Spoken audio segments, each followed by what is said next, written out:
Hello students, in today's class, let us learn about the least method for finding the thermal conductivity of metals. So you should note that we will learn two least methods. This method is used to find the thermal conductivity of good conductors such as metals. There is also another least method to find the thermal conductivity of bad conductors. So this is the experimental setup that we have. The thermal conductivity of a metal is to be measured and it is taken in a cylindrical or in a rod shape. Suppose it is a copper, then we take it in a rod format, cylindrical rod shape. And it is being heated up by a coil here, H.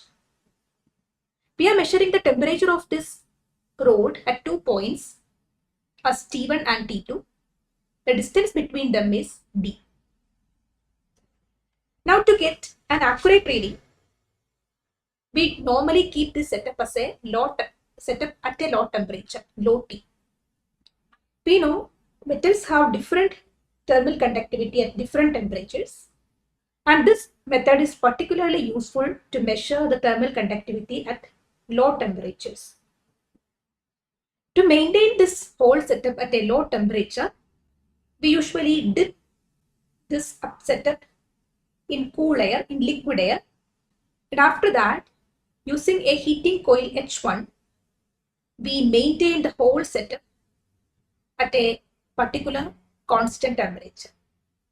So we have two heating coils here, H1 and H.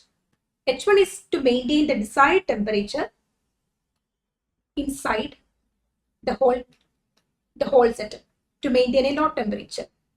The heating coil H is actually delivering the heat into the material, into the conducting material. Now the equation that we have to obtain the thermal conductivity K is determined by the fact that the rate of supply of heat Q will be equal to the rate of flow of heat Q. So we are actually supplying some heat through this heating coil H. What is that Q value? That will be same as the rate of flow through this conductor in a steady state. So first of all, let us think what is the rate of supply of heat. So we know if we are passing a current I through a coil with resistance R, the power is equal to I square R given by joules heating. So this is equal to the voltage into current. If V is the potential across the coil and I is the current passing through the coil, VI will be the power delivered by the coil. Suppose E is the potential across the heating coil H and I is the current passing through the coil. The power will be E into I joules per second. This much amount of power will be delivered. Now we know power is nothing but the rate of supply of energy per time or heat produced per second. Hence, this is the value of Q or heat produced per second by the coil.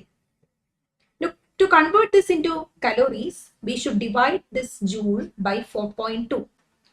So this much amount of heat will be supplied into the conductor per second. So this is the equation number 1. Now coming to the second aspect, what is the rate of flow of heat through this conductor? Now that Q is equal to the conductivity K into area into temperature difference into time, which is usually 1 second divided by D. So this is the standard formula. T is usually taken as 1 second. So equating these equations 1 and 2, in a steady state, I can find the equation for K. So equating them, I get EI divided by 4.2 calories is equal to K into A into theta 1 minus theta 2 divided by D. Now rearranging these terms, I can write K is equal to EID divided by 4.2 into A into theta 1 minus theta 2. So using this experimental setup, we can measure theta 1 and theta 2.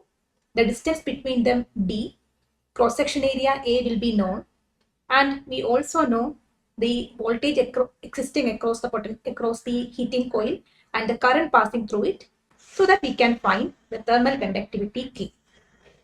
Now please have a quick review of this experimental setup. Try to learn that and also try to understand how we could actually write down the equation for thermal conductivity for this experimental setup. I hope this portion is clear for you. Thank you.